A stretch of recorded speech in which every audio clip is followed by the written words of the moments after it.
We as young Americans, and that is those between the ages of 18 and 29, have become complacent in our place in the political system. I feel we must educate ourselves and make our voices heard in the political process to become a more integral part. And we are the future of how this country is going to be governed. We need to start playing a more active role in it.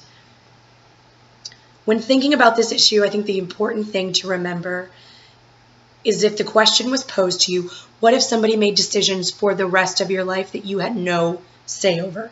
What you wore, where you went to eat, none of this became a choice you had. Somebody dictated everything in the rest of your life. And that's what it becomes when we don't participate. In 2014, the youth voter turnout was 13%. That means out of all the voters participating, less than a quarter of us were between the ages of 18 and 29. It's a staggering fact to realize that half the people that voted, we didn't even make up half of that number. And I feel like a lot of the issues affecting today, the social issues, healthcare rights, women's rights, pro-choice, pro-life, Medicare, things like that, these are all issues that are directly tied to us and that directly affect us. And we're not participating, and that's scary. Somebody else, we've handed them the right to make choices for us, and that's not right. That's not how our country was framed. That was not what our forefathers saw, and that's not how we as citizens of a country that gets to practice democracy, we're weakening democracy by not participating. It's not, you don't turn that right over to one person in the country, to one elite group. It is something that we are all part of. On sites like Huffington Post and MSNBC and doing research, I found sites and facts that pointed out that many young people just felt that they weren't educated enough. They didn't know enough about the politicians. They didn't know enough about candidates. They didn't know enough about the issues. So they felt it was their right then to not practice in the political system. It is a right, but it is also a duty. The responsibility falls on ourselves, whereas in the past there may have been things like labor unions where young people had information disseminated to them or had access to it. We live in a technology and an information age. If that information isn't given to us, it is our responsibility to go out and find it. We've got to be more proactive, and we've got to care more about the things that matter. By taking this complacent, non-participatory stance, we're saying it doesn't matter to us. Government doesn't matter. It doesn't matter what our country was founded on. It doesn't matter. These are the principles that were laid down for us. We simply just don't care enough to educate ourselves enough. Because it wasn't handed to us, we don't need to have it.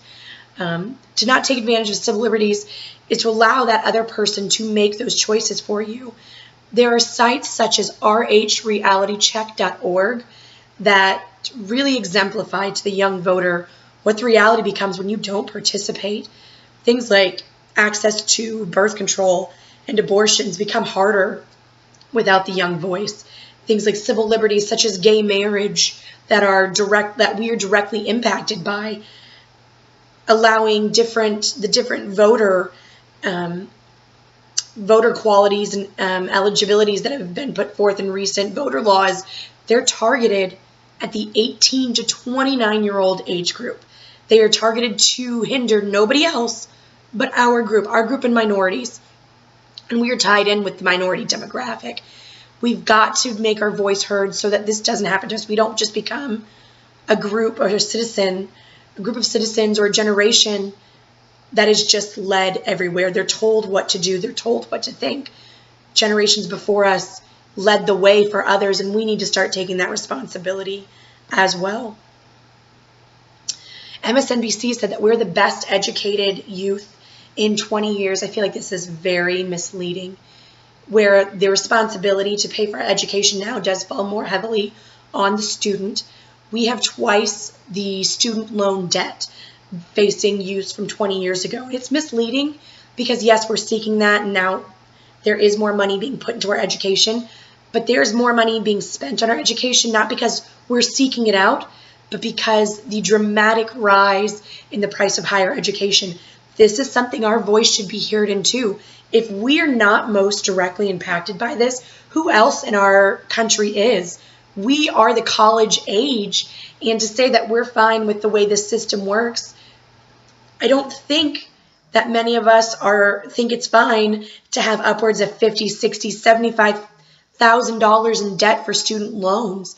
This is something we have to participate in by going out there and mobilizing ourselves and getting the information about the candidates, the different issues, how we can participate. There's no voice that isn't heard. It's unheard when you don't try, which makes it matter even less. And I think we've fallen back on the old excuse of, well, what does one vote matter? It matters in the long run if you take a city of one vote, a city of 18 to 29-year-olds that just don't care. It becomes a chunk of that demographic. We've got to move away from that. The way to get away from that, get out and vote. Go to those websites, myvotemychoice.com, rhrealitycheck.org, rockthevote.com, theleague.com, which is basically a league of young voters. There's all these different websites that you can approach to find that information for yourself. We've got to wake up and stop caring about the trending and the social media so much and really care about social and political awareness. Thank you.